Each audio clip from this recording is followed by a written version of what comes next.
आज के विश्लेषण में आपका स्वागत है।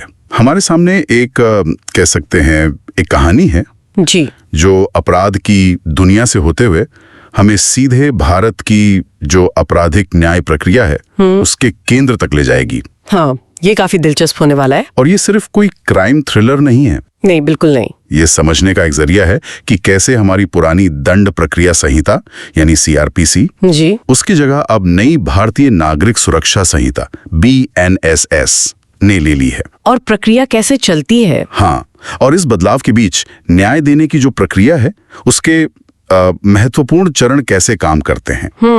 तो चलिए इस काल्पनिक केस की फाइल खोलते हैं और देखते हैं कि ये कानूनी प्रक्रिया की परतें कैसे खुलती हैं। बिल्कुल, हमारे पास जो ये स्रोत सामग्री है ये एक काल्पनिक हत्या के मामले का काफी विस्तार से वर्णन करती है। अच्छा। और इसकी सबसे खास बात यह है कि कहानी में जहां भी कोई महत्वपूर्ण कानूनी मोड़ आता है, हाँ, वहां पुरानी सीआरपीसी की धारा और उसकी जो नई समकक्ष BNSS धारा है, दोनों का जिक्र किया गया है। अच्छा, तो तुलना करना आसान होगा। जी हाँ, इससे हमें ये समझने में बहुत आसानी होगी कि भाई कानूनों के नाम बदल गए, नंबर बदल गए, लेकिन जो न्याय सुनिश्चित करने की एक स्थापित प्रक्रिया है उसका मूल ढांचा, उसका सिद्धांत वो कैसे कायम रहता है। सही। ये देखना दिलचस्प होगा कि निरंतरता कहाँ है और क्या कोई मतलब महीन बदलाव भी हैं या नहीं। ठीक है, तो कहानी शुरू करते हैं। एक सर्द रात है। एक जाने माने व्यापारी हैं अरविंद। उनका शव उनके फार्म हाउस पर मिलता है। परिवार वाले तो पहली नजर में कह देते हैं कि ये हार्ट अटैक है। अक्सर ऐसा होता है। हाँ, लेकिन कहानी में ट्विस्ट तब आता है जब एक पड़ोसी वो पुलिस को एक गुप्त सूचना देता है। अच्छा, क्या सूचना? उसने बताया कि उसी रात उसने अरविंद के भतीजे राघव को फार्म हाउस के आसपास देखा था, मतलब कुछ संदिग्ध रूप से घूमते हुए। ओहो, तो यहाँ से शक की सुई घूमती है। बिल्कुल, यही से पुलिस की भूमिका शुरू होती है। पहला और सबसे महत्वपूर्ण कदम FIR दर्ज करना। जी, स्रोत बताता है कि पहले ये प्रक्रिया CRPC की धारा 154 के तहत होती थी। हाँ, 154 CRPC। और अब यही प्रक्रिया नई BNSS संहिता की धारा 173 के अंतर्गत आती है। 173 BNSS, ठीक है। FIR तो खैर किसी भी संज्ञेय अपराध, मतलब जो गंभीर किस्म के अपराध होते हैं, हाँ, उनकी जांच का वो आधिकारिक शुरुआती बिंदु है। जैसे ही पुलिस को ऐसे अपराध की सूचना मिलती है, उसे दर्ज करना मतलब अनिवार्य है। अनिवार्य, हाँ, ताकि कानूनी कार्रवाई शुरू हो सके। ये वो पहला दस्तावेज है जो पूरी प्रक्रिया को गति देता है, चाहे वो CRPC हो या BNSS। सही। इसकी अहमियत दोनों में ही है, बिल्कुल वैसी ही। तो FIR हो गई। इसके बाद जांच अधिकारी मतलब IO घटनास्थल पर पहुंचते हैं। कहानी के मुताबिक वे घटनास्थल का मुआयना करते हैं, एक रिपोर्ट तैयार करते हैं।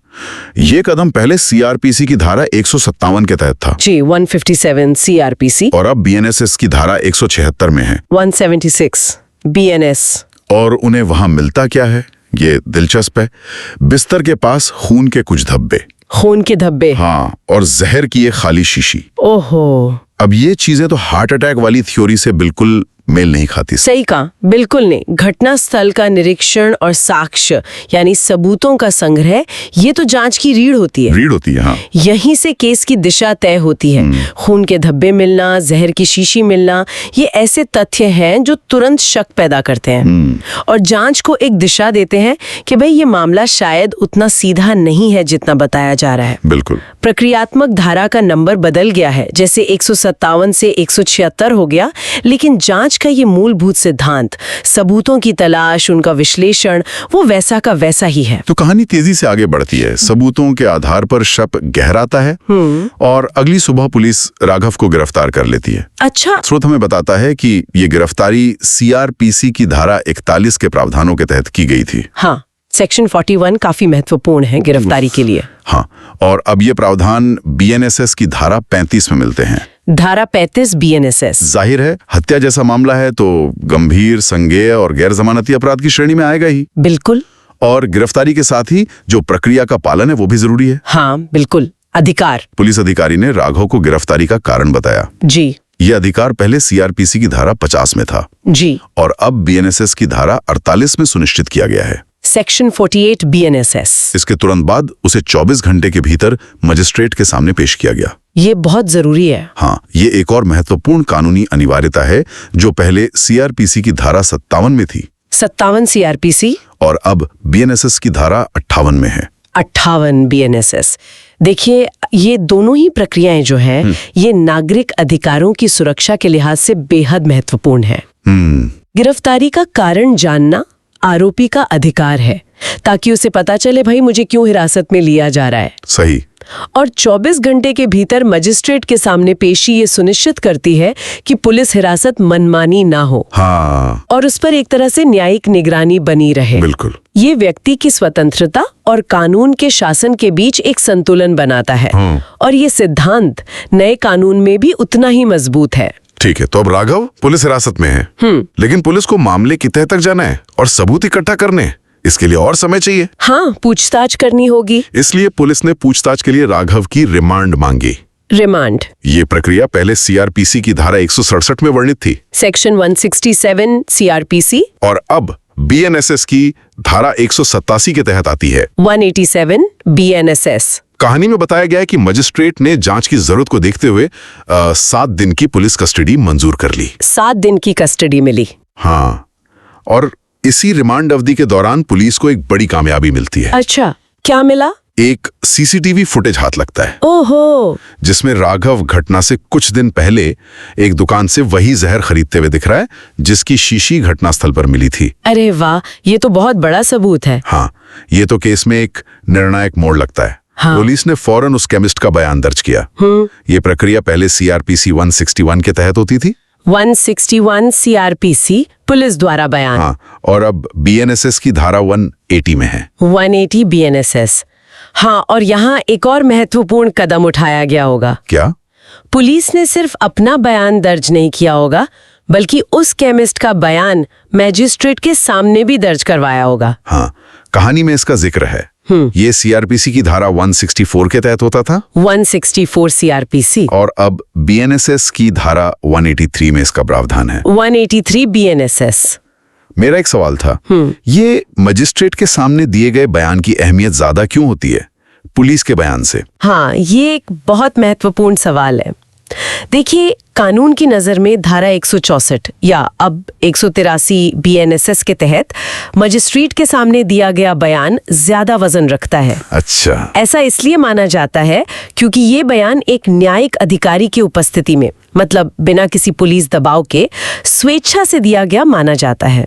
समझ गया। हालांकि बचाव पक्ष इस पर भी सवाल उठा सकता है ट्रायल में, लेकिन ये पुलिस के सामने दिए गए बयान से ज्यादा पुख्ता माना जाता है। ठीक है। और जैसा आपने बताया, सीसीटीवी फुटेज और फिर ये 164 वाला बयान, इन दोनों ने मिलकर यकीनन राघव के खिलाफ मामले को बहुत मजबूत कर दिया होगा। बिल्कुल। इसके बाद आती है फोरेंसिक रिपोर्ट। हाँ, वो जहर की शीशी वाली बात। हाँ, याद है, घटनास्थल पर जहर की शीशी मिली थी। फोरेंसिक जांच ने पुष्टि कर दी कि अरविंद की मौत साइनाइड जहर से ही हुई थी। साइनाइड। हाँ, ये जांच रिपोर्ट, जिसे इंक्वेस्ट रिपोर्ट के साथ जोड़ा जाता है, पहले सीआरपीसी की धारा 174 के तहत दर्ज होती थी। 174 सीआरपीसी। अब इसके संगत प्रावधान बीएनएसएस की धारा 1993 में है। 193 बीएनएसएस। तो अब ये लगभग तय हो गया कि ये एक सोची समझी सुनियोजित हत्या थी। लगता तो यही है। जब जांच पूरी हो गई, सारे जरूरी सबूत, बयान वगैरह इकट्ठे कर लिए गए, तब पुलिस ने अदालत में चार्जशीट यानी आरोप पत्र दाखिल किया। चार्जशीट, हाँ। ये कदम पहले सीआरपीसी की धारा 173(2) के तहत आता था। 173 सबसेक्शन 2। और अब नई संहिता बीएनएसएस में इसके लिए धारा 193(3) है। 193 सबसेक्शन 3 बीएनएसएस। चार्जशीट वास्तव में पुलिस जांच का एक औपचारिक नतीजा होती है। एक तरह का फाइनल रिपोर्ट। हाँ, एक विस्तृत दस्तावेज होता है जिसमें पुलिस बताती है कि भाई जांच में क्या पाया गया, कौन कौन से सबूत मिले, किन गवाहों के बयान लिए गए, और इन सब के आधार पर आरोपी के खिलाफ किन धाराओं में मुकदमा चलाने के लिए पर्याप्त आधार मौजूद है। अच्छा। यही चार्जशीट ही कोर्ट की कार्यवाही का आधार बनती है आगे चलकर। तो चार्जशीट दाखिल हो गई, इसके बाद मामला अदालत की दहलीज पर पहुंचता है। जी। कोर्ट उस चार्जशीट का संज्ञान लेता है, मतलब मामले को न्यायिक प्रक्रिया में स्वीकार करता है। कॉग्निजेंस लेना कहते हैं इसे। कॉग्निजेंस। ये प्रक्रिया पहले सीआरपीसी की धारा 190 में थी। 190 सीआरपीसी। अब बीएनएसएस की धारा 210 में है। 2010 बीएनएसएस। कहानी में आगे बताया गया है कि चूंकि ये हत्या का मामला था, हाँ, गंभीर अपराध, जो कि गंभीर अपराध है और केवल सेशंस कोर्ट द्वारा ही सुना जा सकता है। सेशंस ट्राइबल होता है। हाँ, इसलिए मजिस्ट्रेट ने केस को सेशंस कोर्ट में भेज दिया। इसे केस कमिट करना कहते हैं। जी, कमिटल प्रोसीडिंग्स, जो पहले सीआरपीसी की धारा 209 के तहत होता था। 209 सीआरपीसी और अब बीएनएसएस की धारा 232 में वर्णित है। 232 बीएनएसएस। तो केस अब सेशंस कोर्ट पहुंच गया। हाँ, अब मामला सेशंस कोर्ट में है। यहाँ सेशंस जज राघव पर औपचारिक रूप से आरोप तय करते हैं। मतलब उसे पढ़कर सुनाते हैं कि उस पर कानूनी तौर पर क्या इल्जाम लगाए गए हैं। इसे कहते हैं फ्रेमिंग ऑफ चार्जेस। हाँ, फ्रेमिंग ऑफ चार्जेस। ये प्रक्रिया पहले सीआरपीसी के धारा 228 में थी। 228 सीआरपीसी। अब बीएनएसएस की धारा 251 के तहत आती है। 251 बीएनएसएस। आरोप तय होने के बाद शुरू होता है मुकदमा, यानी ट्रायल। असली कार्रवाई अब शुरू होती है। हाँ, गवाहों को बुलाया जाता है, उनसे अभियोजन पक्ष यानी सरकारी वकील सवाल करता है। Examination in chief. फिर बचाव पक्ष यानी राघव का वकील उनसे जिरह करता है। Cross examination. हाँ, कहानी में जिक्र है कि केमिस्ट, वो पड़ोसी जिसने शुरू में सूचना दी थी, और पोस्टमार्टम करने वाले डॉक्टर, इन सब ने गवाही दी। ये गवाही और जिरह की प्रक्रिया पहले सीआरपीसी की धारा 231 में थी। 231 सीआरपीसी। अब बीएनएसएस की धारा 264 में है। 264 बीएनएसएस। ट्रायल को तो आपराधिक न्याय प्रक्रिया का हृदय कहा जा सकता है। बिल्कुल। यहीं पर दूध का दूध और पानी का पानी करने की कोशिश होती है। सही कहा। अभियोजन पक्ष सबूतों और गवाहों के जरिए ये साबित करने की कोशिश करता है कि आरोपी ने ही अपराध किया है, जबकि बचाव पक्ष उन सबूतों को चुनौती देता है और आरोपी की बेगुनाही साबित करने का प्रयास करता है। गवाहों से जिरह यानी क्रॉस एग्जामिनेशन सच्चाई को परखने का एक बहुत महत्वपूर्ण जरिया है। जरूर। जज दोनों पक्षों की दलीलें और पेश किए गए सबूतों के आधार पर ही किसी नतीजे पर पहुंचते हैं। और फिर आता है मुकदमे का अंतिम पड़ाव, फैसला, जजमेंट। सारे सबूतों, गवाहों के बयानों और दोनों पक्षों की दलीलों पर गौर करने के बाद अदालत अपना निर्णय सुनाती है। जी। ये प्रक्रिया पहले सीआरपीसी की धारा 353 के तहत होती थी। 353 सीआरपीसी। अब बीएनएसएस की धारा 378 में है। 378 बीएनएसएस। और कहानी के अंत में, जैसा कि अपेक्षित था शायद सबूतों को देखते हुए, अदालत राघव को भारतीय दंड संहिता आईपीसी की धारा 302 के तहत हत्या का दोषी पाती है। कन्विक्शन। और उसे उम्र कैद की सजा सुनाती है। उम्र कैद। लेकिन न्याय की प्रक्रिया यहाँ भी नहीं रुकती है ना? नहीं, बिल्कुल नहीं। अपील का अधिकार है। हाँ, राघव के पास इस फैसले के खिलाफ अपील करने का अधिकार है। कहानी में बताया गया है कि उसने अपील दायर की, लेकिन हाई कोर्ट ने फिलहाल उसकी सजा को निलंबित करने से इनकार कर दिया। सस्पेंशन ऑफ सेंटेंस रिजेक्ट हो गया। हाँ, सजा के निलंबन का ये प्रावधान पहले सीआरपीसी की धारा 389 में था। 389 सीआरपीसी, जो अब बीएनएसएस की धारा 430 में है। 430 बीएनएसएस। तो ये पूरी यात्रा एक शख्स से शुरू होकर एफआईआर, फिर जांच, गिरफ्तारी, रिमांड, सबूतों का संग्रह, चार्जशीट, फिर ट्रायल, सजा और फिर अपील तक। हाँ। ये दिखाती है कि हमारी आपराधिक न्याय प्रक्रिया कितनी विस्तृत और मतलब चरणबद्ध है। काफी पढ़ते हैं इसमें। हाँ, हर कदम पर कानून द्वारा निर्धारित नियमों का पालन करना होता है, और अपील का अधिकार वो न्याय सुनिश्चित करने का एक और महत्वपूर्ण स्तर है। सही। जो ये सुनिश्चित करता है कि अगर निचली अदालत से कोई चूक हुई हो तो उसे सुधारा जा सके। तो इस पूरी कहानी के जरिए हमने देखा कि भाई सीआरपीसी की जगह बीएनएसएस आ गया है। जी। धाराओं की नंबर जरूर बदल गए हैं, काफी सारे बदल गए हैं। हाँ, नंबर तो बदले हैं, लेकिन प्रक्रिया के जो मुख्य आधार स्तंभ हैं, जैसे एफआईआर दर्ज होना, जांच के तरीके, गिरफ्तारी के समय आरोपी के क्या अधिकार हैं, न्यायिक रिमांड की प्रक्रिया, चार्जशीट का महत्व, ट्रायल, फैसला, ट्रायल का संचालन, फैसला सुनाना और फिर अपील का अधिकार, ये सब तो कमोबेश वैसे ही बने हुए हैं। आपने बिल्कुल सही समझा। देखिए, कानूनों का नामकरण या उनकी धाराओं का क्रम बदल सकता है, और अक्सर ऐसे बदलाव प्रक्रियाओं को और स्पष्ट करने, सुसंगत बनाने या शायद आज के समय के अनुरूप ढालने के लिए किए जाते हैं। हाँ, आधुनिकीकरण के लिए। बिल्कुल। लेकिन ड्यू प्रोसेस यानी न्याय की उचित प्रक्रिया का जो मूल सिद्धांत है, जिसमें निष्पक्ष जांच हो, आरोपी को बचाव का पूरा मौका मिले और सबूतों पर आधारित फैसला हो, वो स्थिर रहता है। कानूनी प्रणालियां स्थिरता को महत्व देती हैं, इसलिए मूल ढांचे को बनाए रखा जाता है, जैसा कि इस कहानी से भी स्पष्ट होता है। सही। बीएनएसएस का उद्देश्य भी शायद प्रक्रिया को बाधित करना नहीं, बल्कि संभवतः उसे और सुव्यवस्थित करना है, स्ट्रीमलाइन करना है। तो आज हमने इस क्राइम स्टोरी के माध्यम से भारत की आपराधिक न्याय प्रणाली की कार्यप्रणाली को समझा। जी। और ये भी देखा कि नए बीएनएसएस कानून ने पुराने सीआरपीसी की जगह कैसे ली है। कम से कम जहां तक प्रक्रिया के मुख्य चरणों का सवाल है, काफी हद तक निरंतरता दिखाई देती है। हाँ, ये तो स्पष्ट है कि एफआईआर से लेकर फैसले और अपील तक हर कदम एक विशिष्ट कानूनी प्रावधान से निर्देशित होता है, चाहे वो पुराने सीआरपीसी की धारा हो या नई बीएनएसएस की। प्रक्रिया का एक तयशुदा क्रम है जिसका पालन न्याय सुनिश्चित करने के लिए आवश्यक माना जाता है। ये वाकई सोचने वाली बात है कि जब कानून के नाम और नंबर बदल जाते हैं, जैसा हमने देखा, हाँ। लेकिन प्रक्रिया का मूल ढांचा काफी हद तक समान रहता है, तो इसका जमीनी स्तर पर मतलब पुलिस के लिए, वकीलों के लिए, जजों के लिए और यहाँ तक कि आम नागरिक के लिए वास्तविक प्रभाव क्या होता है?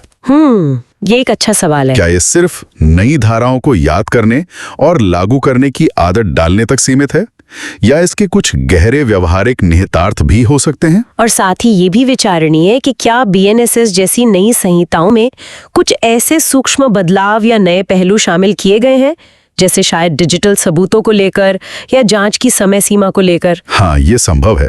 जो इस काल्पनिक कहानी में शायद पूरी तरह उजागर नहीं हुए, लेकिन आने वाले समय में वास्तविक मामलों में न्याय प्रक्रिया को अप्रत्याशित तरीकों से प्रभावित कर सकते हैं।